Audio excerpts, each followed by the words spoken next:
C'est un peu difficile de donner un style à ce qu'on fait, c'est ni purement électro, ni complètement pop. Et j'ai pas vraiment envie d'inventer un nom complètement incongru du style pop électro, rétro-futuriste, chirurgical, mais un peu mainstream quand même. Et du coup, je dirais pop électro. Et puis pour ceux du coup qui ont envie de cerner un peu plus le projet, il faudra écouter. On n'utilise rien de bien révolutionnaire, donc juste des ordis, des synthés, un micro, des séquenceurs. Mais rien que ça, en fait, ça ouvre un champ des possibles quasi infini dans la création. En fait, l'important, c'est pas spécialement les outils que tu utilises qui peuvent être simples, mais plutôt comment tu t'en sers pour en faire quelque chose de nouveau, en fait. Elles sont super variées en fait, elles vont du classique au métal en passant par le rap et le rock alternatif, et je pense que c'est ça aussi qui aide pas forcément à donner un style au projet.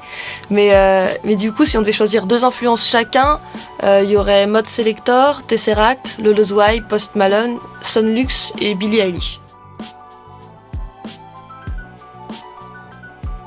C'est une multitude de possibilités, il n'y a aucune limite avec la technologie, je trouve. En fait, chaque son peut être trituré, inversé, transformé, et cette perspective pousse encore plus à la créativité, je trouve. J'aurais tendance à dire que c'est un peu ce qu'on essaie de lier sur scène. En fait, tous les instruments sont électroniques, même si la voix est chantée en live, même si elle est quand même triturée de temps en temps.